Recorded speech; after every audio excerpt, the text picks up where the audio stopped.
Am I my brother's keeper? Yes, I am. Am I my brother's keeper? Yes, I am. Am I my brother's keeper? Yes, I am. Nino Brown Boxing, and I'm back in the building. Shout out to the LDBC. Don't forget to hit that like button and subscribe. Man, so, it's been a lot of things going on in boxing lately. Adrian Broner on social media out there just acting a fool. You got Abel Sanchez on Dante's Boxing Nation pretty much ducking Jamal Charlo Triple G fight. You got the highly anticipated Canelo Triple G rematch. You got Deontay Wilder out there making power moves, letting Anthony Joshua and Eddie Hearn know that he's willing to take any split, but just put it in a contract after he knocks AJ out. AJ must take the same split, the opposite or the lower end of the split that they offer Wilder. So it's a lot of things going on in boxing now, and it's very entertaining and it's very exciting. But the thing I want to talk about is heart. And I'm looking around in these different divisions and these different sanctioning bodies, and Deontay Wilder, Anthony Joshua situation, it's a lot of politics. So I know Wilder has the heart, and I honestly believe AJ has the heart too. But the politics, and you got slick talking fast Eddie Hearn out here, he pretty much pulling the strings of this Anthony Joshua show. So I can't say without a doubt that Joshua doesn't have heart. So honestly, I believe he does. So you got Deontay Wilder. He has a lot of heart. He's willing to face Luis Ortiz, a guy that a lot of heavyweights were ducking and avoiding. So it's heart when it comes to that. You have the other divisions like the cruiserweight division. Those guys have heart. Obviously, they're having a tournament right now. People getting eliminated. People getting knocked off left and right. And we're about to have a 3-belt unified champion at that weight class once it's over. And then you got the light heavyweight division. Things heating up. Demetrius Bivol, Sullivan Barrera. You got guys like Arthur Beterbiev in the mix, and you got Badu Jack versus Adonis Stevenson. Even though Stevenson is a ducker, he's fighting Badu Jack, and I believe Badu Jack is definitely game. Now, you get down to 154. Those guys are fighting Laura and my boy Jared Hurd. They got a fight coming up. The middleweights, they doing their thing. But then we get down to welterweight. Oh, my favorite division in boxing, 147 pounds. I'm noticing it's a lack of heart in the welterweight division. And I say the guys in that weight class that has the most heart, in no particular order at all, is Errol Spence Jr., Terence Crawford, and this one may throw you for a loop, Jeff Horn. I don't care what anyone says about Jeff Horn, and they may question his heart. They may say he's trying to sell his belt. But me personally, I think Jeff Horn is game. Now, 7 months ago, I would have been saying this, but just watching how Jeff Horn has been moving, and watch how he's been speaking.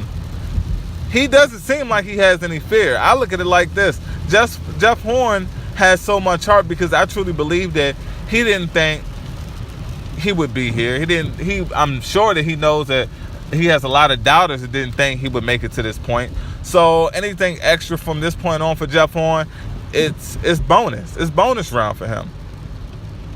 Errol Spence and Terence Crawford, they're moving how fighters are supposed to move. They're confident in their abilities, and they believe that they can beat anyone in their weight class that you put in front of them, even probably guys at the next weight class up. So they're moving how they're supposed to move. They're talking how a champion is supposed to talk, and they're ready, willing to get in there and scrap.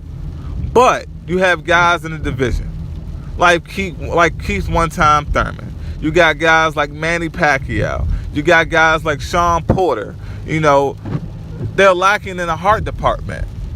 You can even throw a guy like Lucas Matisse in there. We've seen him quit in previous fights, and since he's a welterweight now, I truly don't believe that he wouldn't quit against a guy like Keith Thurman, Errol Spence, or Shawn Porter. You got Danny Garcia. Throw him in the mix. He's lacking heart. Let me see. Am I forgetting anyone? I can't think of anyone else right now. You know, this video freestyle. Let me see. But it's so much, you know, it's so much, there's so many fighters in the welterweight division that's currently lacking heart. Like, it's starting to really piss me off. And my thing is, you know, move like a champion. And it's crazy how you got certain people in the media, they'll criticize Keith Thurman and Danny Garcia, but they'll also criticize Deontay Wilder for saying that he believes that he can beat Mike Tyson.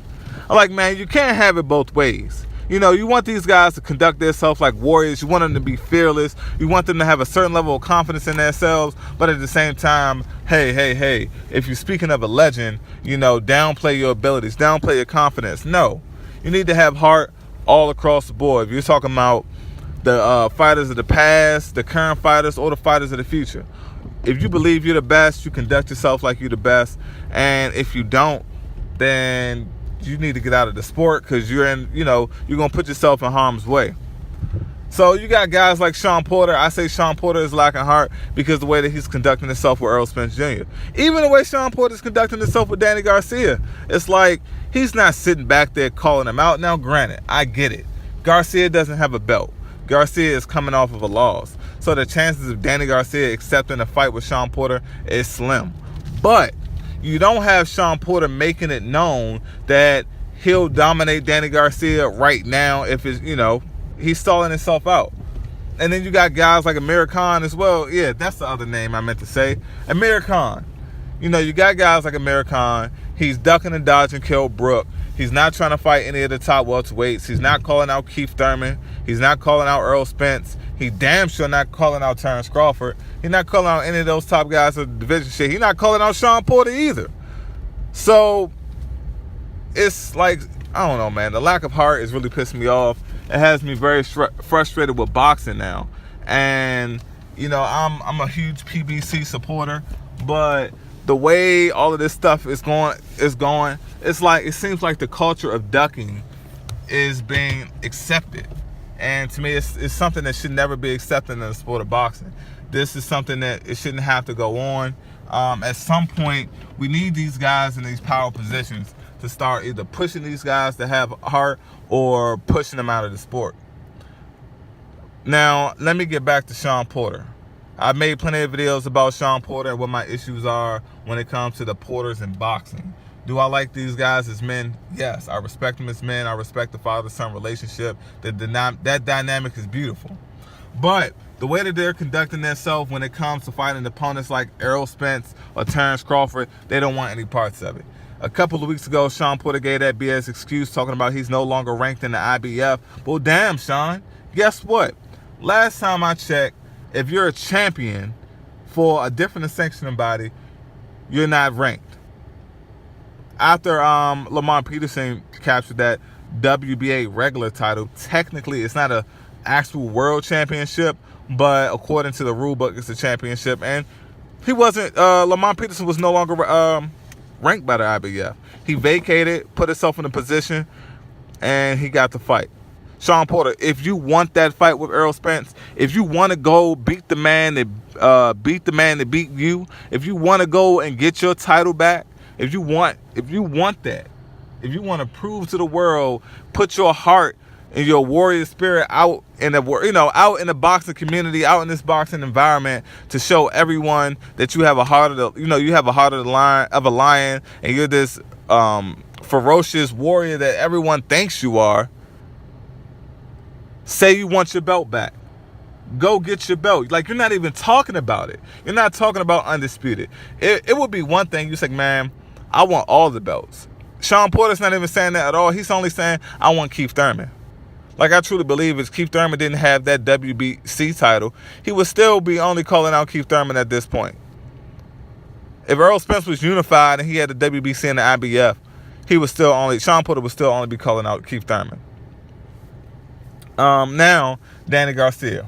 Danny Garcia is in the same boat. Now, the only difference with Danny Garcia is his situation is slightly different because he wants the guy that beat him. Now, Danny Garcia wants his old belt back. Now, that's slightly different. I can respect that. He wants his old belt back. Now, the thing about that is, well, Danny, you already know that Keith Thurman is injured. You know that he plans on having a tune-up. So, Why chase him? Why not come back earlier, first of all?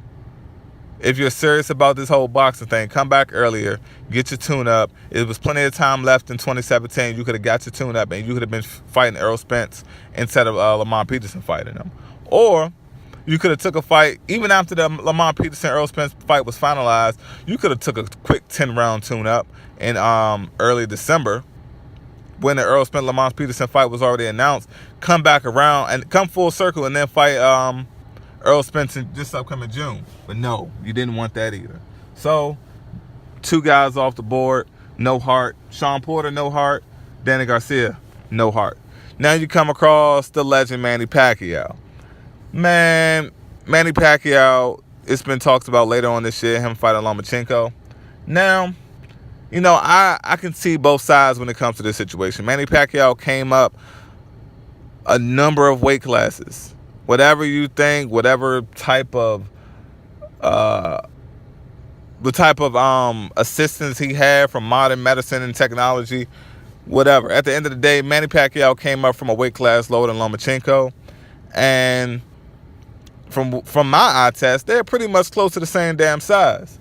Now, the fact that Manny Pacquiao has so much experience fighting bigger guys and beating bigger guys, whether they were wagering or not, it seems like it's kind of some bullying tactics for Manny Pacquiao to fight Lomachenko. But the one thing that I can't forget is Manny came out from a smaller weight class, and Lomachenko was campaigning that in his amateur career. So I can't forget the history of it and completely disregard that Manny Pacquiao and Lomachenko are pretty much the same size. If anything, Lomachenko is currently a weight bully because his amateur career was at a lower weight than his professional career. Not just one weight class down, multiple. So they're pretty much close in size. Now, me, I don't know how that fight goes. You know, we can say that Manny Pacquiao will be frustrated by Lomachenko, but at the same time, Pacquiao has some crack in his punches, man. He can hit. And he has enough power to keep welterweights honest. He's had enough power to keep Jeff Horn, somebody I believe that can be a damn middleweight, honest. And I don't believe that Lomachenko has the chin of Jeff Horn. Hey, anything can happen in the boxing ring, and Manny Pacquiao can catch Lomachenko at any moment, and the fight can definitely change. But either way it goes, Manny Pacquiao is still lacking heart because he is in the welterweight division. He's recently held the WBO title at welterweight. So him not having any interest of going after any of the other belts at welterweight shows a lack of heart by Manny Pacquiao. And, I mean, then you have guys like Lamont Peterson, plenty of heart. Guys like Jesse Vargas, plenty of heart. Got to give those guys their respect. They're just not at the top of the division right now. You got guys trying to climb their way back in like Devin Alexander. We got to wait a couple of more fights and see how that goes. But in the meantime, you know, they're trying to make fights. I think, you know who else is lacking heart to me? Andre Berto. Yes, Andre Berto got destroyed by Shawn Porter. But he hasn't been talking about getting in the get back. It seemed like Berto is content with just sitting on the side, being this gatekeeper, and people forget, you know, Berto, he was supposed to be like one of the next superstars. So the fact that Berto isn't trying to get up in the mix and fight some of these guys, it actually bothers me. If you're not trying to fight the top guys in your division, if you're not calling them out, if you're not, you know, being verbal about it, it's just retire. I mean, just get out of the sport, man. That's all, you know, that's all you need to do. But if you're not planning on retiring, put yourself in the mix. If anybody, I mean, I understand where Berto is at this point in his career, but honestly, I would have preferred Berto to fight Danny Garcia over Danny Garcia fighting Brandon Rios. I think Berto needs to make himself a little bit more vocal, and it'll mix things up. Shawn Porter just had an ugly style that just wasn't, it wasn't Berto's cup of tea, and he got steamrolled. That's okay. Bounce back, get back in the ring and fight someone else. But I think a lot of these guys need to mix it up. The PBC needs to start implementing some rules where, you know, if you're one of these upper echelon fighters, you're not necessarily an A fighter, but you're a B fighter, y'all need to mix it up. So they just need to make things, they need to push a lot of guys to display their heart. And if they don't have their heart, once again, you put them in a situation where you're going to pick. You're going to be bold and you're going to learn to develop some heart, or we're just going to push you out of the sport. Get the fans what they want to see. That's just going to bring in more money for, organizations like the PBC, Top Rank, Golden Boy, whatever the case may be.